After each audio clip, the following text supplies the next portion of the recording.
We don't do nothing about it, nobody will.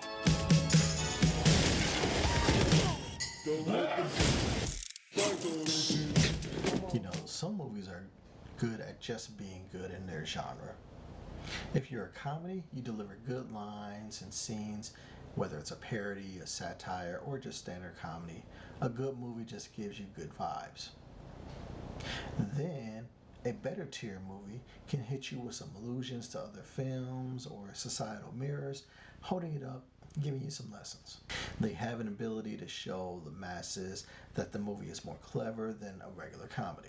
Now, the great movies, they have subtlety and nuances that make you want to watch the movie over and over again to catch all the references, all the hints, everything that the filmmaker was putting in the movie to make some statements about the object of this particular movie. We're going to do a spoiler-free review to see if this movie is going to be worth your time.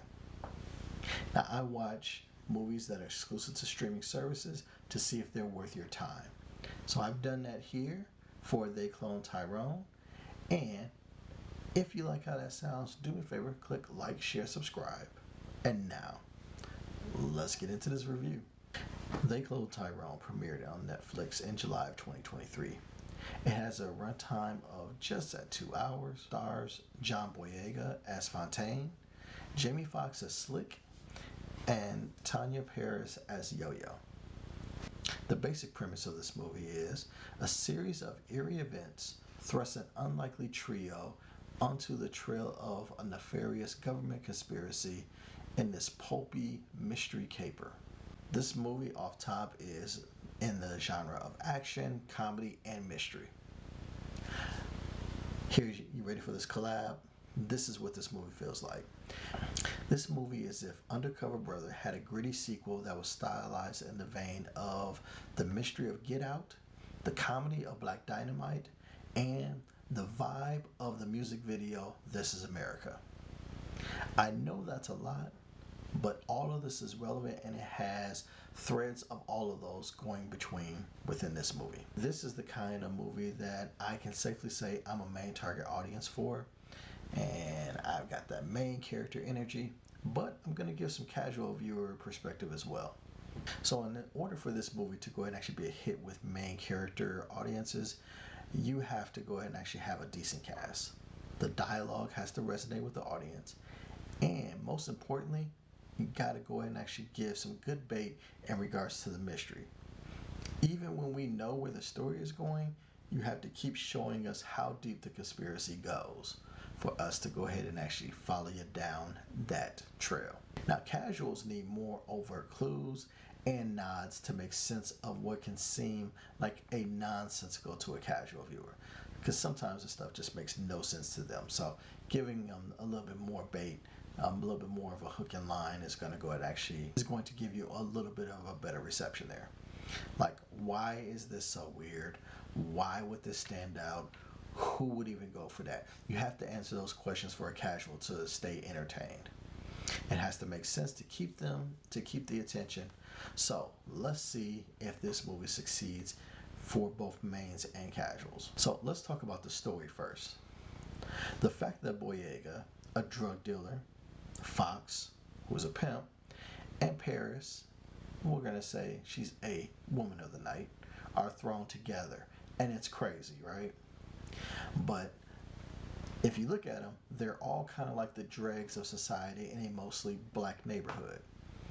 And through a set of circumstances, they discover conspiracies that most Americans, especially black Americans, believe the government or someone or some organization is doing to black people. Taking measures to ensure black people cannot supersede white Americans is a very common trope, is a very common conspiracy that goes all the way back to the making of this country. Now, in exploring this conspiracy, the story is constructed as a comedy mystery and does a great job of keeping the action, comedy, and breadcrumbs coming to keep you going. The dialogue is fun and relatable to the environment. Some of the conspiracies are absolutely ridiculous. Some are plausible. But the thing is, they're all viable. This shit in everything. Grape train. Come the fuck out. It's a hallway. There's some unnecessary scenes here or there, but overall, I believe the script and the story are done in an entertaining way for mains to go and actually fall in love with this easily. I think casuals are going to take about 20 minutes to go and actually find the fun in this movie because the first 15 to 20 minutes are kind of like, this is not fun at all. But give it about 15, 20 minutes as a casual viewer, and I think you're going to go and actually get hooked. Now, the acting was excellent by all three of the main cast. Boyega brings a brooding, straightforward character that really makes us change our thoughts about him throughout the movie, whereas Jamie Foxx brings the comedy and uplifts the scenes when they get heavy. And to her credit, Paris doesn't let the leading men overwhelm her presence, as she's equally funny and smart. And she's extremely important to the chemistry of the trio in order for this story to move forward. Also, the supporting cast is good, as we get David Alan Grier and Kiefer Sutherland in small but intriguing roles.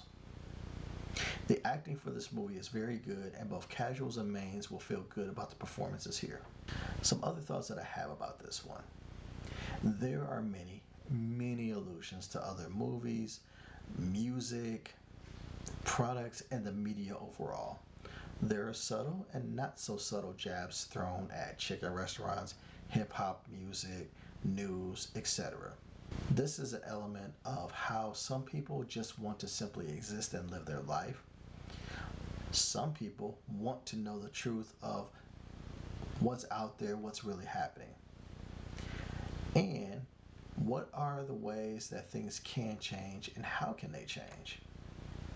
There's a scene at the end of the movie that made me think of Meteor Man and that epic climax that came there. And it makes me feel kind of like the hood will have to lead the change if things were ever to go ahead and actually change in, let's say, Black America. It's just the way I feel. I think that movie makes this point here. And whether you want to believe it as a comedy or realism, like, again, as I said, there's a scene out of Meteor Man that kind of just really mirrors this one. And once you see it in the movie, you'll know what I'm talking about. My last thought before I give my verdict, I cannot overlook the timeliness, or if you want to, the untimeliness of the illness that Jamie Foxx was going through the last couple of months leading up to this movie's premiere. Now, if you don't know, real quick, Jamie Foxx was hospitalized in April 2023 with an unspecified illness, and everyone was wondering about his condition, and it seemed like he wasn't doing well. The late weeks of June 2023, he was seen out, he was released, and he actually addressed and thanked his fans for their support. Now, as we all know, being seriously ill for a couple of months can have a drastic effect on people's appearance. Hell, a weekend with a stomach flu can go and actually have you lose 5 to 10 pounds in just a few days. So a person that's like bedridden and eating hospital food for a couple of months, they're definitely going to go and actually look different in their appearance. But as we all know, you can't let logic override conspiracy theories. And the fact that this movie was called They Clone Tyrone and features clones as part of the conspiracy, it is just way weirder the situation that Fox went through that led up to this movie's premiere. I have nothing to say or add on to that conversation, as I'm not going to use this platform to speak on it. It's just crazy timing, and it's something to go ahead and actually just draw a little bit more intrigue to this movie. But now, here's my verdict.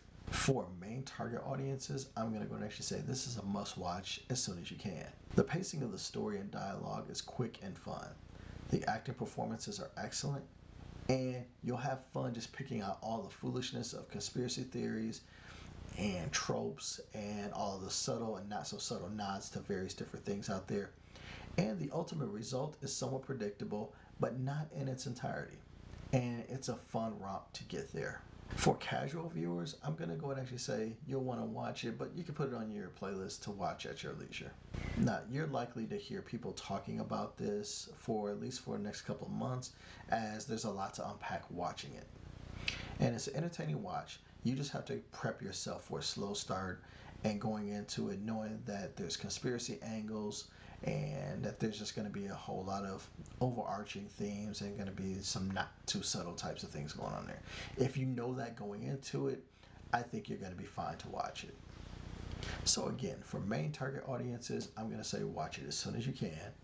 For casuals, put it on the playlist so that you can go and actually find some time to watch it. And that's what I have for They Clone Tyrone on Netflix. Check it out. We're on the scene trying to figure out what has happened. IG, this shit fucked up. They out here cloning this. What the fuck going on in this bitch? That's right, that is the prevailing theory. I appreciate you staying for this entire review. I do. Matter of fact, if you would be so kind, go ahead and actually click like, share, subscribe for this video.